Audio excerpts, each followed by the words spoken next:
So buckle in, have a seat, and let's get into it.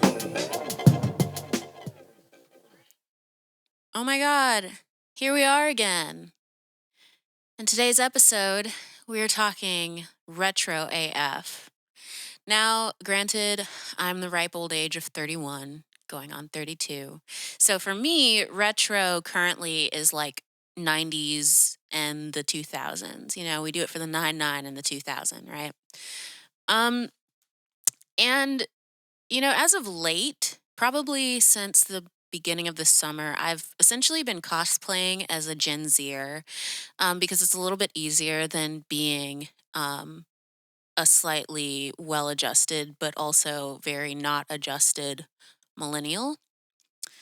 So when I cosplay as a Gen Zer, essentially it just means that I'm pretending to be the teenager I imagined I would be when I was a small child.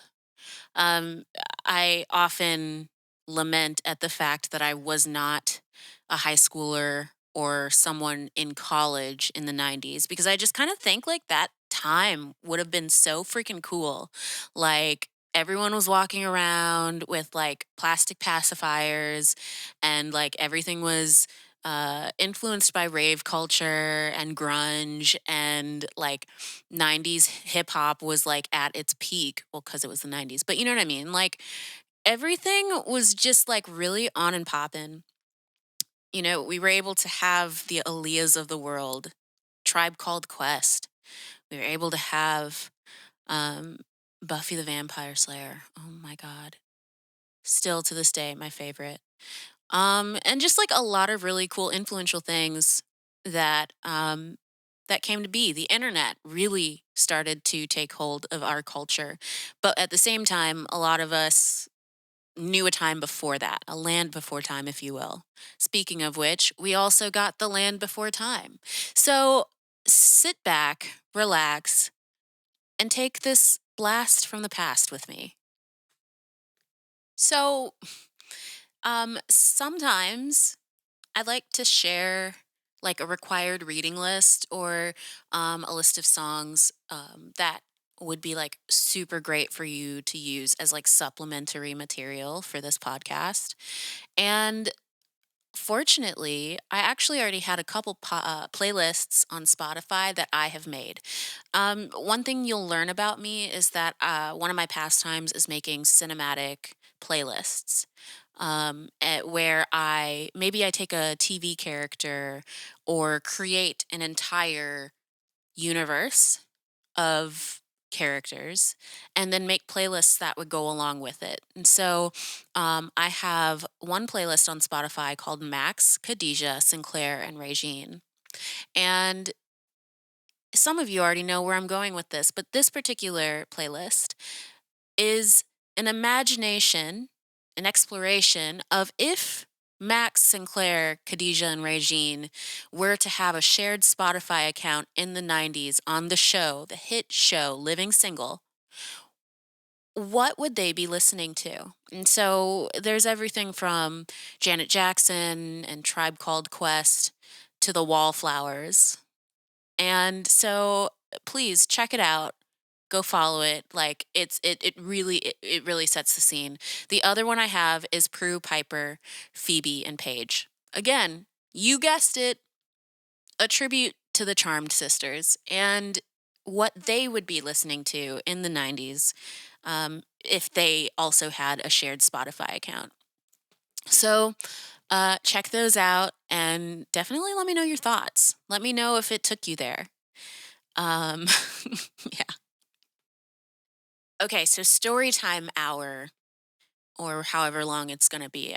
I have no idea. This is going to be kind of like a free flow thought um, story time because I was a small child in the 90s. I was in elementary school for most of it. And for a good part of it, I was barely more than a blob. But I remember things. And so I'm going to remember things, and some of which may be out of order. But again, it's retro, it's a blast from the past. So go with me on it. For instance, We'll start backwards, starting in New Year's Eve of 1999. I can tell you right now, I was scared shitless. Between everything that was on the news, everything that was in every cartoon, television show, radio outlet, conversations with every adult in my life, talking about how the world would end at Y2K, year 2000. I was convinced Jesus was coming back. I had nightmares. I don't know if you want to call them nightmares because like Jesus returning would probably be pretty tight. Probably be pretty metal, especially if I ended up getting raptured. Raptured. Um, whew, shows my chances currently. Wow. But anyway, yeah, I was like having these dreams of like getting raptured.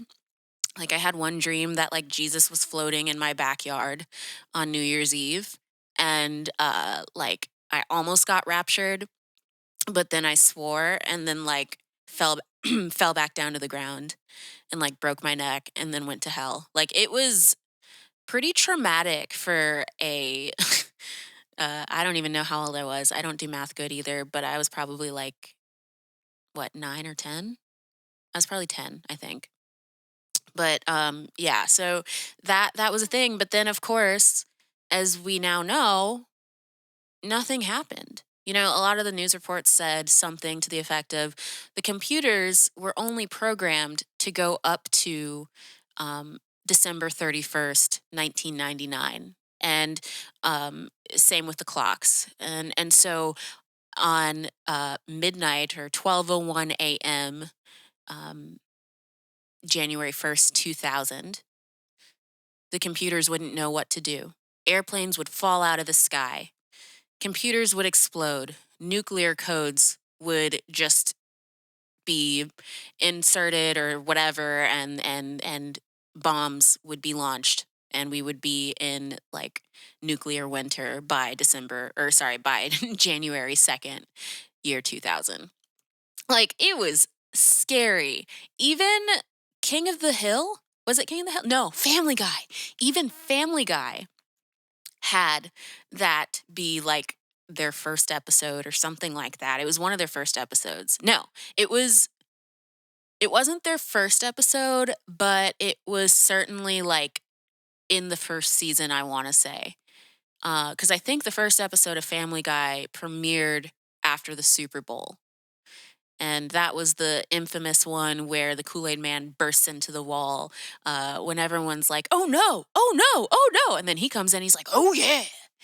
Um, so anyway, yeah, even Family Guy had the episode about it. I think maybe The Simpsons did one too. The Simpsons predicted a lot of stuff, but luckily for us, everyone got that one wrong. The computers did not implode, planes did not fall out of the sky, bombs were not launched. As far as I know, anyway, we weren't raptured. And here we are, still kicking, still making computers, still using said computers. Here we are. Let's see. I also remember when I like the first time I ever saw the Spice Girls. I was quite small. It had to be like 1995 or 96, and I was in my grandma's living room at the time. We had it turned on MTV. It possibly was during MTV Spring Break because I do, when I remember back to that time, I also remember seeing some of that programming, but um the Say You Will Be There video had premiered. And I remember watching it and seeing these glorious British women dressed like the post apocalyptic mavens that I could have ever wanted to see, um, in the desert, flinging like these crazy like liquid boomerang things or whatever. Again, I'm remembering this from childhood, so bear with me. But I just thought they were the coolest thing ever, and that song was a bop, dude. Like, I I don't know what exactly happened, I'm sure my pupils dilated, they had to have, but I was obsessed from that point on, and again, this is before, like, most of us had access to the internet, let alone access to like a computer in their household. So it wasn't a time when you could Google anything or, so definitely wasn't able to search and learn everything there was to know about these ladies. All I could do was sit and watch MTV and VH1 all day waiting for these videos to come back on. And eventually, when the world caught Spice Girl fever and it became a Spice World, um, was able to find things like whenever the Scholastic Book Fair would come, they always had like the unofficial or unauthorized and authorized versions of these like fan books that had like all these photos that were never before seen, all this biographical information that some of which was very true and a lot of which was probably not, especially if it was in the unofficial guide. And I ate that stuff up. My walls were covered with Spice Girl memorabilia. I had all the dolls. I still have the PlayStation 1 Spice World video game. I actually cracked it open last year during the pandemic and got my life. It was so much fun. I ended up getting to go to the Spice World concert, which, oh my God, that was like one of the greatest moments of my life. Speaking of going to concerts, for better or for worse, my first concert that I had ever gone to that wasn't like, I don't know, like at my elementary school or something. Like it was like touring national artists, whatever, tickets. It was Trina and Trick Daddy. And the opener was the guy who made the Cha Cha Slide. What a show. I mean, homie from the Cha Cha Slide, literally, it was him and two female dancers on stage, and they had a boombox. And he turned it on and he led us in seven different versions of the Cha Cha Slide. He had a couple moments of technical difficulties where the same version played twice in a row, and he had to stop everything and go up to the boombox and like fix that or whatever. But you know what? Again, it was the 90s. And so yeah, that was my very first concert. I did get an opportunity to see Wild and Crazy Kids live when that came through town. Um, and I got to participate. I did not get slimed. And I don't know about you, but I know as a 90s kid, one of my dreams was to be slimed on national television. And I really don't know what that says about us and our culture, but I can say that it was definitely high up there on that bucket list of things I needed to have happen in my life. Um, in fact, I ended up getting to go to Nickelodeon Studios when I was like 6 or 7 and did the whole tour that they did. And that was a really cool time because back then, all the shows actually did film at Nickelodeon Studios in Orlando, Florida. And they allowed you to actually be there as they're filming things and you got to like walk through while they're filming the shows and all that stuff. And at some point they do like a Q and a with the tour guides. And my gullible ass raises her hand and goes, I'm just wondering, do you guys have any of that silver goopy stuff that made Alex Mack a superhero? Because if so, can I touch it? Like, I genuinely asked because you never know until you ask. And I needed to know if there was a possibility that I could touch that like radioactive stuff that could have killed poor Alex Mack, but instead turned her into a superhero. Um, and I want to say that they said they ran out. So, that was very sweet of them not to laugh at me in my face, and kind of keep the illusion going. Whatever. My first CD that I bought back then with my own dollars was Hanson, Middle of Nowhere. Bop, bip, dop, bop, doo, bop, dip it up, bop, doo, bop. Yeah. Uh-huh. Yeah. That was my thing. I think Taylor Hanson was the one that I was into the most at the time. It was definitely like the first boy band that like I genuinely had a crush on um as a whole. But not too long after that, like very shortly after that, the Backstreet Boys came into my life.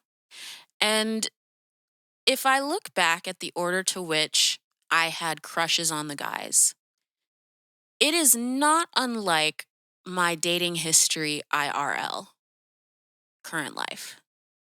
I want to say my first crush in that band was Brian Luttrell. Ugh. You know what? I still think he's fine. He's still fine. I don't care what anyone says. Brian is still fine. You know who else is still fine? Kevin.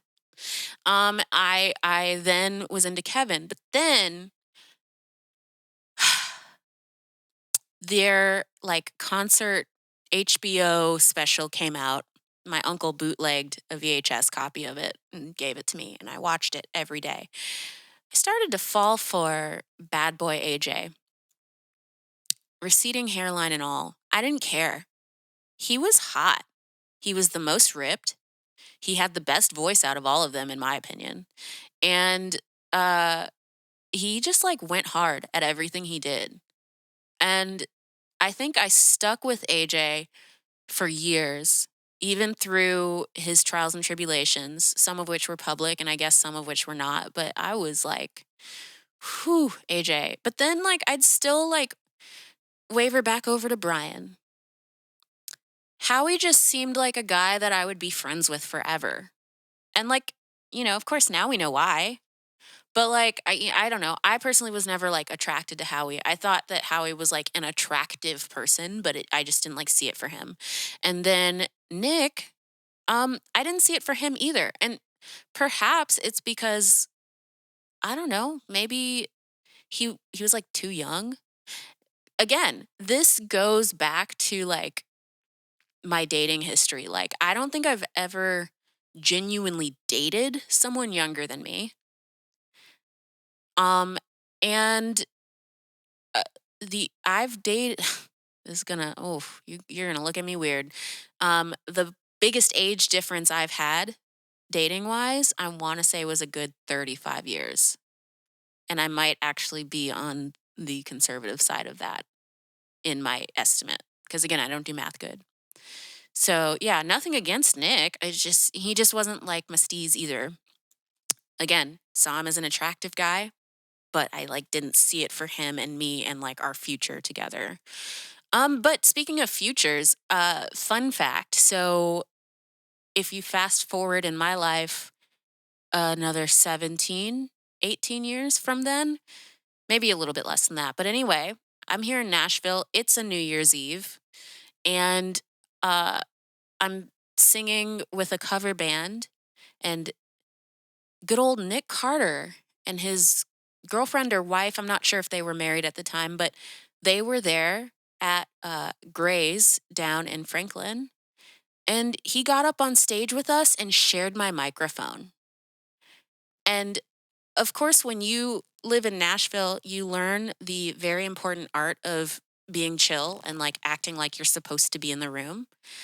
That's a very important skill to have. So like I didn't let on that I was on the inside screaming like like the 8-year-old girl inside of me that was screaming. But I was like, oh my God, oh, we're sharing a microphone. Oh my God. Like his sweat is on the same microphone. Like now his sweat's on my face. And it's almost like I made out with him, but I didn't because like, ew, like that's not how that works. But holy crap, I just shared a microphone with Nick Carter from Backstreet Boys. And so that moment happened. Also, another moment happened in town where I kept running into Chris Kirkpatrick, who's a pretty cool dude. Like he goes out and sees shows in town here, and is like really cool with the local musicians, and like he's a real person, and I appreciate that.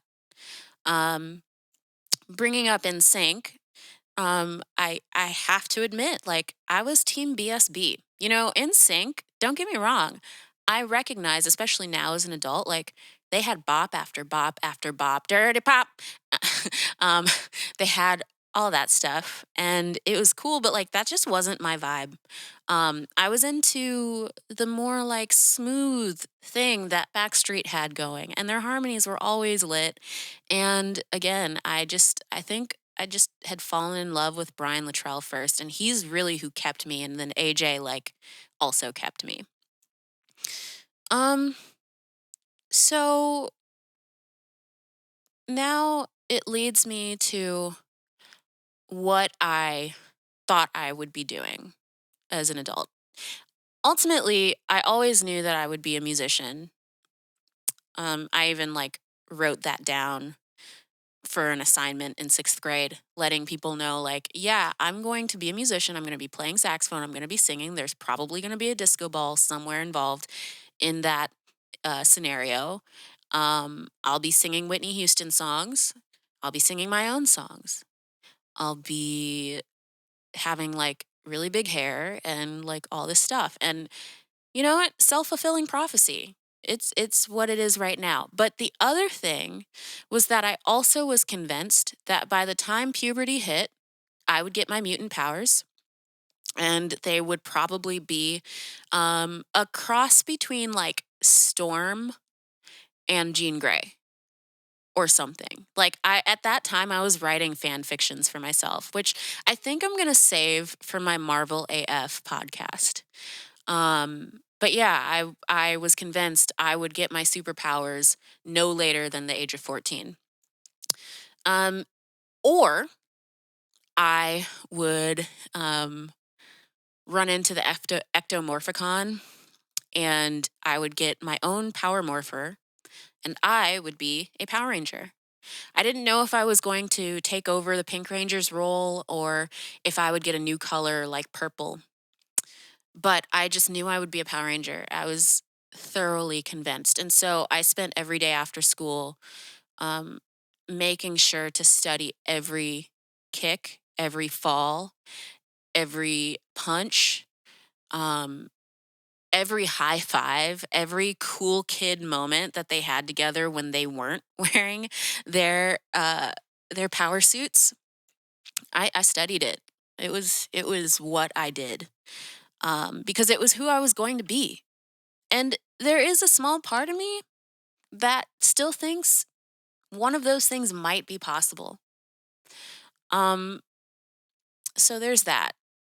Additionally, Buffy the Vampire Slayer and Charmed had changed my life. And there's nothing anyone will ever be able to say or do to change my mind about any of those, except for if those characters somehow became real and came out as like being racist, homophobic, and all these things, then I would have to like not stand for them. But until that time, I stand hard. And to this day, you can pretty much assume I'm in the middle of a rewatch of Buffy or Charmed at any given time. It should just be assumed. Um, because man, like it was really cool watching powerful women who were flawed, who in every other sense were like normal and but like saved the day. They were leaders. They knew how to hatch a plan. They knew how to execute a plan and they knew how to lead people into glory. And I just thought and still do think it was really cool.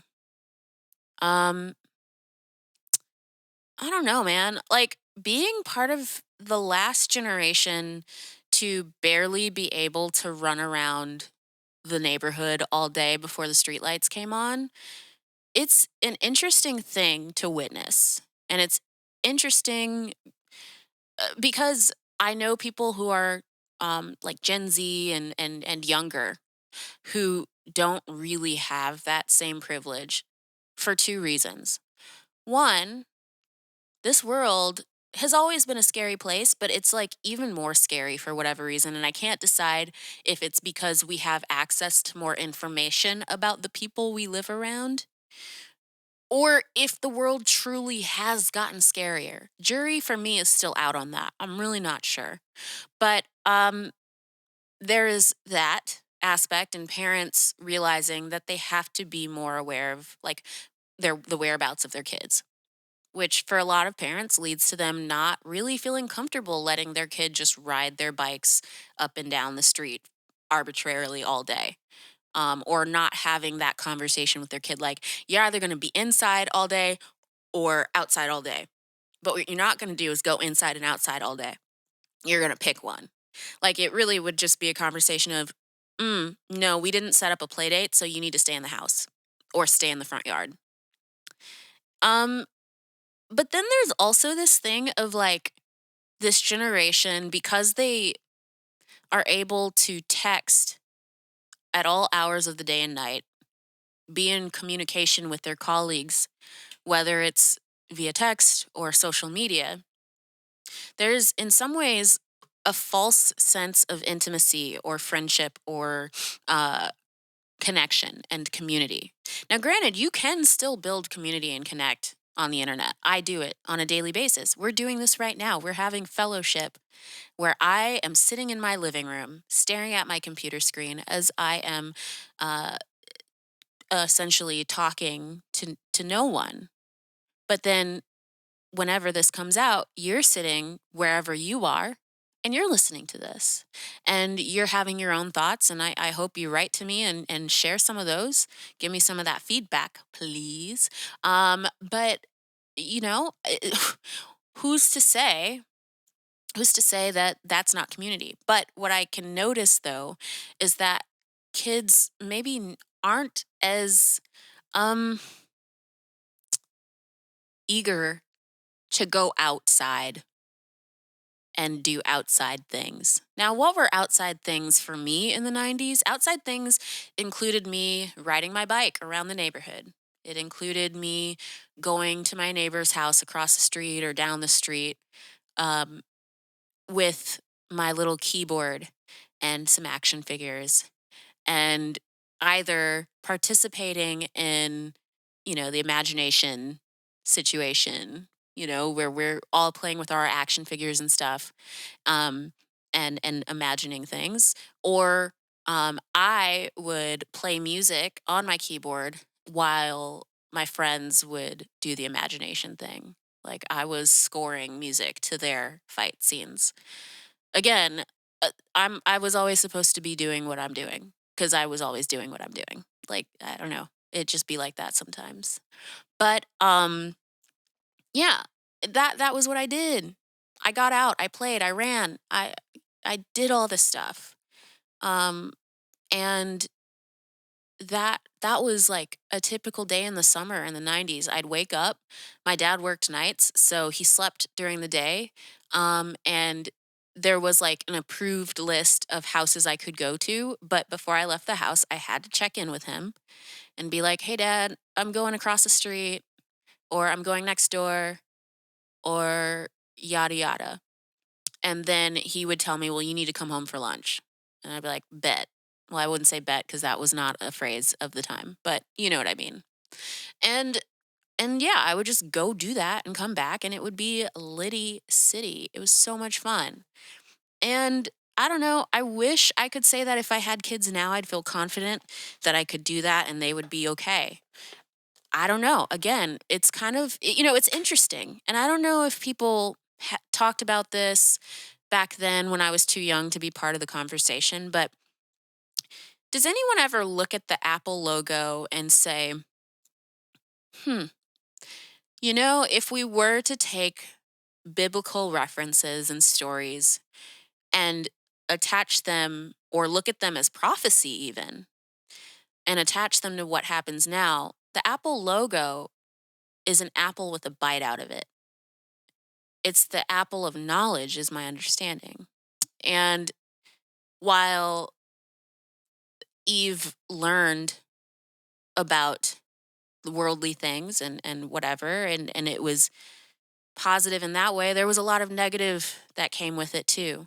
A lot of danger and all of that. And so um with the power that we get from our Apple technology and the subsequent technology that was like created from that and whatever, you know, like maybe we know too much.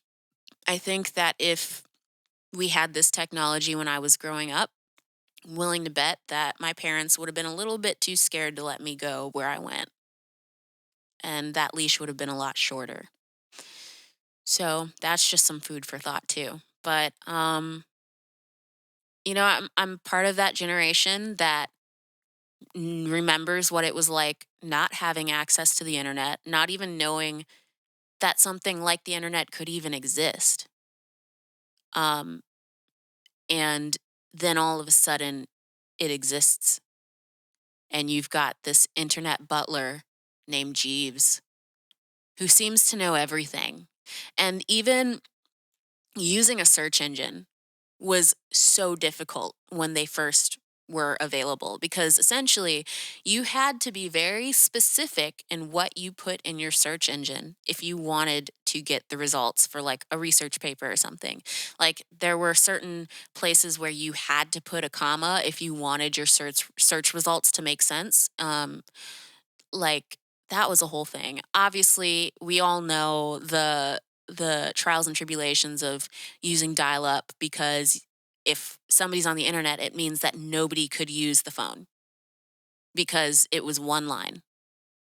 Um there was a moment of going from dial up to broadband internet where that wasn't a thing. But up until that time, I think that was maybe like really the internet in its infancy for the masses. I know that the internet existed probably before we all got it, but for all intents and purposes, like, yeah, um, dial up internet was the infancy. And, I remember having so many of these like AOL free trial discs because the internet was expensive as shit back then. Like, it's still expensive now. And it's ridiculous that there is not equitable access to the internet, because now in our lives, especially for children, like you really cannot function if you do not have access to the internet. And I think 2020 really shed light on how important it is for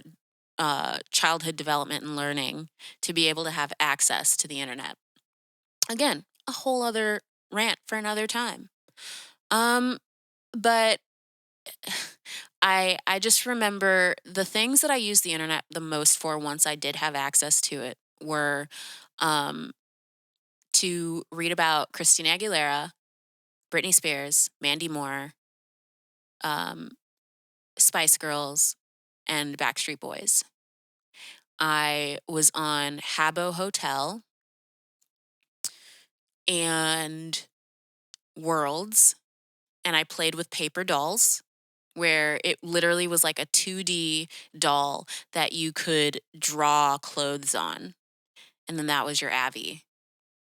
Um, I played a lot of like charade or Pictionary kind of games on shockwave.com. Speaking of which, shockwave.com was everything. Um, and what else do I remember about it?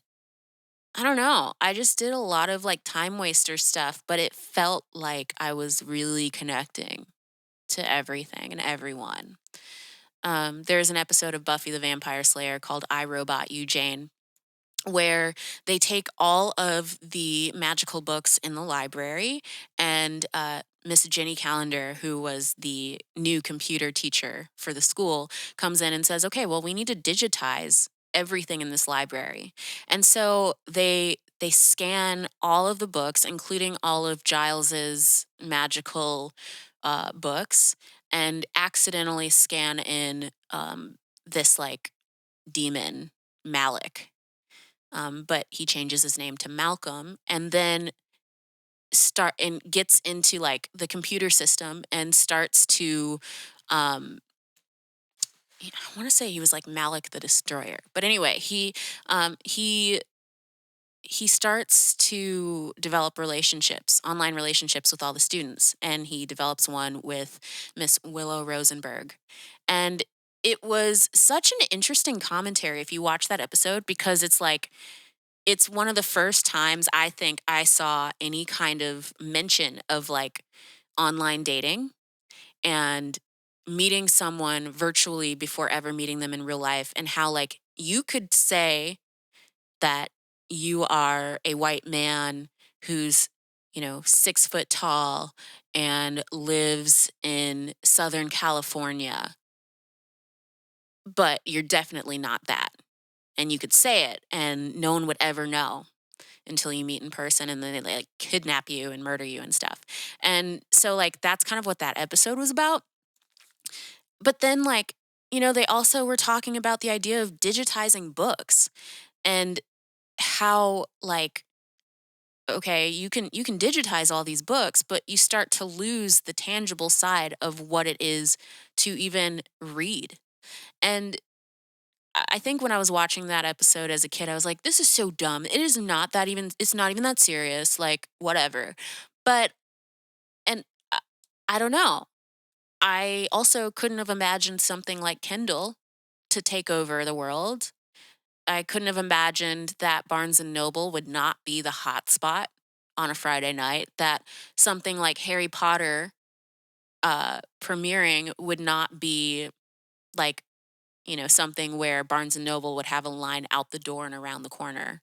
Um, I didn't know. I just didn't know. I just kind of thought everything would exist in the same timeline together as they were. I didn't know that one would cannibalize the other as much as it has.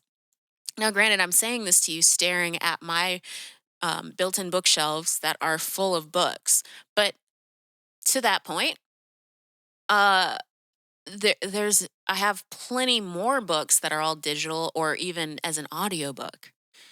Um, uh, so there you go. Yeah. Um, also, you know, uh, unrelated to what I just said, just for me and Pink Oil Moisturizer, they were that girl back then. Like, I don't know if you remember this. It's pretty much just going to be like the black girls listening. Y'all know what I'm talking about. Just for me. Like those commercials were so lit, and every black girl especially wanted to be the just for me girl. Like you wanted your hair with like the cute, like, uh, little round barrettes and ponytails and whatever. And like, you were like that fly girl if you smelled like Pink Oil Moisturizer or uh, Just for Me. That's just what it was. So shout out to them for that. Um, I think I think that's like enough for now for this like story time, memory lane, brain drain scenario happening. But like, because there's more coming up. But um, yeah, my 90s is something that I cherish. And as I look into the eyes and faces of Gen Zers who are cherry picking the best and sometimes, in my opinion, the worst parts of the 90s, I just have to think that, like, I hope that after Gen Z, this new generation will find something of their own and, like, make it their own, make it unique to them. I think that um, the this generation, like from the 90s, uh, the reason why, while yes, there was a big throwback to like bell bottoms in the 70s and all of that. And I mean, yeah, we had that 70s show and stuff like that. I'm not going to not acknowledge that.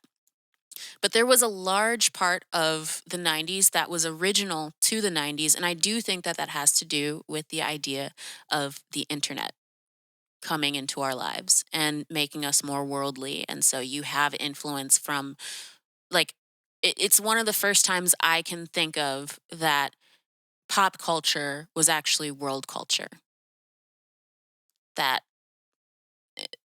you're getting influences from almost every continent on the planet to contribute to pop culture at that time.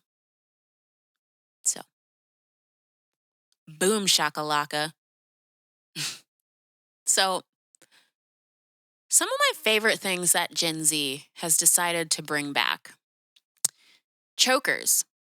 Although I think chokers are like not cool anymore. But they started bringing back like the velvet chokers and the rubber chokers. I never thought chokers went out of style. Apparently they did though, and I missed that memo, but they're back in. And I couldn't be more excited or proud to be able to pull out my authentic chokers from the 90s and the 2000s. Um, Another thing that I'm happy Gen Z is bringing back are um, appropriate waistlines. Because, like, once the 2000s hit, it was absolutely about low rise everything, like, damn near down to the top of your coo. And I don't know. I'm just getting older, and I'm really not interested in showing the top of my coo to people who I'm not sleeping with. Not interested. So, thank you for bringing back those jeans. Um, However, I could leave the bucket hats, leave those back in the 90s. I guess I'll take the platform shoes, I guess. Um, but I could also leave those. I bought a pair of Steve Madden sandal platforms recently. They've got like rhinestones on them and stuff. And like I got so many compliments the day that I wore them from like every Gen Z person I ran into. So, earlier I said that I've been cosplaying as Gen Z, and part of it has been an experiment just to see if younger people like look at me and like me. Cuz black don't crack. So as long as I dress the age of like the in culture, um people think I'm part of that culture. It's pretty hilarious. So like one day I wore those shoes. I wore these like leather biker shorts. And then I had this like really cool shoulder pad, um, like suit vest dress that I wore. And I had my bangs were banging, but like my hair for the most part was pretty slick. And then I did like a red lip. It was like pretty simple, but I can't tell you how many people were like, "Oh my god, I love your shoes. Oh my god, you look so cute. Where'd you get that? Where'd you?" I'm just like, I got it at the Steve Madden store at Opry Mills, bro. Like, glad you're living for this moment. I guess I won. um, Whatever. Um, uh, I could leave all of the sitcom remakes. Almost all. Actually, yeah, all of I can't think of any of the remakes of any of the sitcoms from the 90s that are coming back, like Fuller House and whatever. I probably could like not have those have happened and like be okay with my life. Um those shows ended for a reason and they probably should stay there. The only exception to that rule would be if Living Single did. I don't know if I want a reboot of Living Single. Living Single is one that I think could be a hybrid of a reboot and like a revive. Meaning like, okay, maybe the show comes back, all the same characters come back, but they have kids now. And maybe the show focuses on their kids more, but at the same time, the original characters are there. Maybe Sinclair, I don't know what Sinclair is doing. Maybe she's got a talk show, but um maybe Khadijah now has a podcasting network and a whole like media network. Like her empire has grown and she's like the Oprah of the world. Who knows?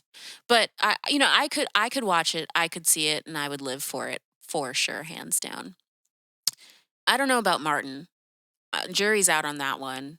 I think that's one that probably needs to stay where it is. Um, uh, yeah. Um, Favorite toys from the 90s. Obviously, any like popular band memorabilia. So like all my Spice Girl dolls, still favorites. Um, Loved all my video games.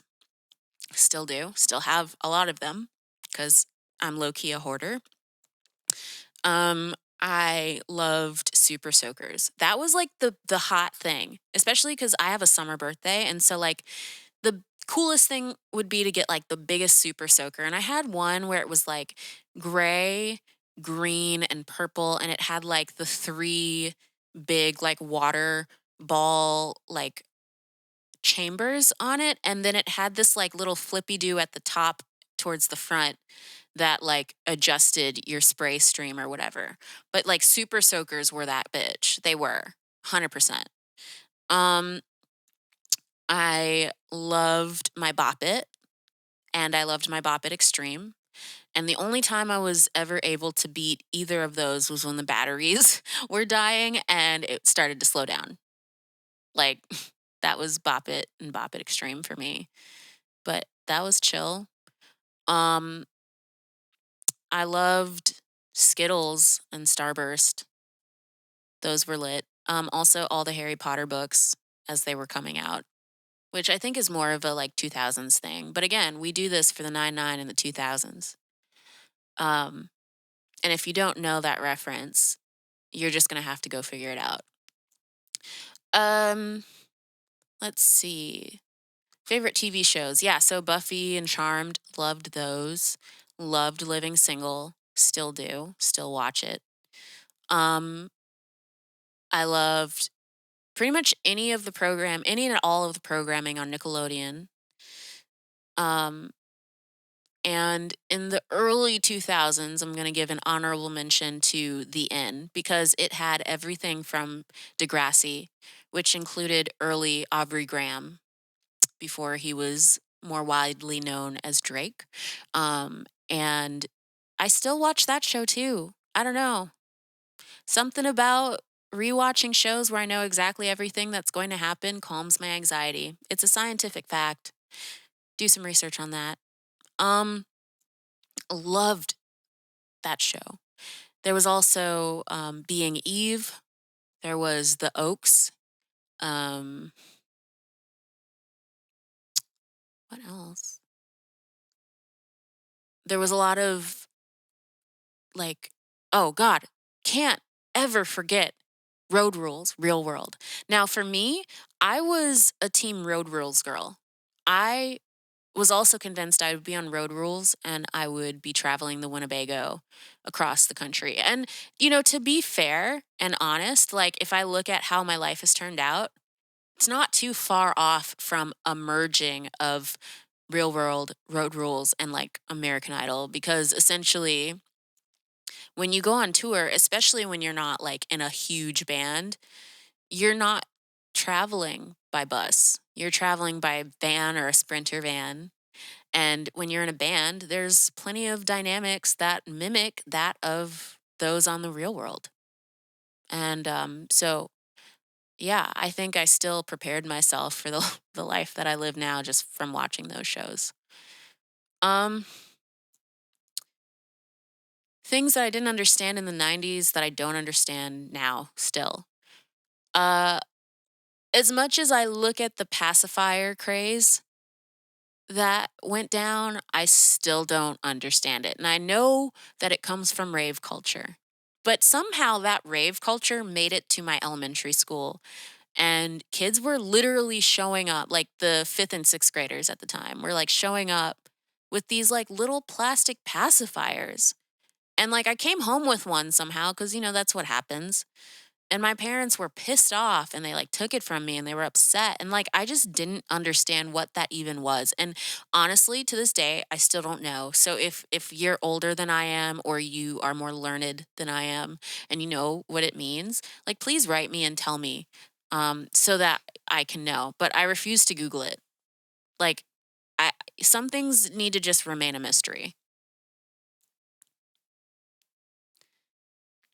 So, I've talked a lot about Gen Z and how they relate to my generation and some of the biting that happens from said generation. And, you know, we've allowed Gen Z to just commandeer the shit out of the 90s.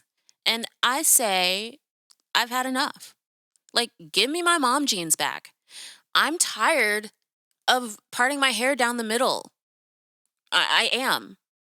Okay. Like my face, I don't even know if my face is heart shaped or diamond shaped or whatever or round. I like genuinely don't know. But what I do know is that middle parts on me aren't the most flattering. Like my hair has to be laid super, super hard for it to be cute. And even then, it's only cute for like 5 minutes. So, give me my side part back. Plus, all the rebels of my generation had a side part and dark brown lipstick. And they wore Calvin Klein jeans and like black tank tops. We all know this. Like, why are we ignoring those divas? And why can't I continue to be inspired by them? Also, can we normalize wearing your own size? Because I'm genuinely tired of going to the store and not being able to find the pants that fit me because it's super popular right now to wear pants that are like 3 sizes too big. But like 3 sizes too big for a 23-year-old is typically speaking my size that I should just be wearing, period. Um, Also, again, sitcoms, let them die. We don't need remakes of everything. We don't. Have an original thought, please. So, I guess after that, I need to calm down, and maybe you would want to calm down with me. So, take a deep breath. Breathe out. Breathe in. Breathe out.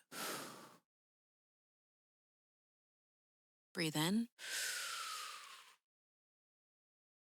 Breathe out. And meditate on this. It's time to let go of the past.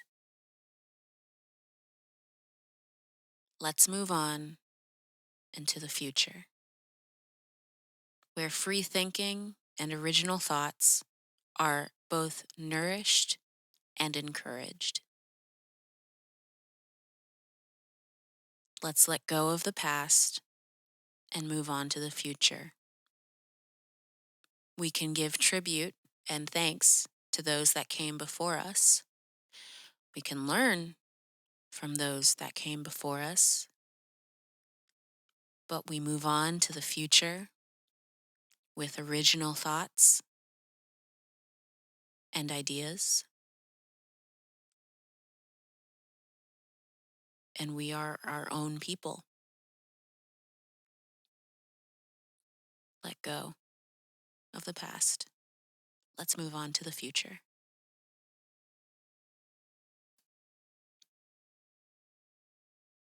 So, yeah, here we are at the end of this here podcast. Not exactly sure how long I spoke about uh, all the things that make me who I am today, because truly the 90s shaped me into this bad babe that you have been tuning in to listen to. And, I gotta say, I wouldn't trade them for anything else. The only thing I guess I would say is I wish I was a little bit older back then, because then I could really enjoy the fruits of the 90s to their fullest extent. But that's okay, because I grew up and went to college during the 2000s, which was also an interesting time. Um, maybe I'll do an episode about college. We can talk about that too. But anyway, I really hope you have a great week. And talk to you later. Okay, bye.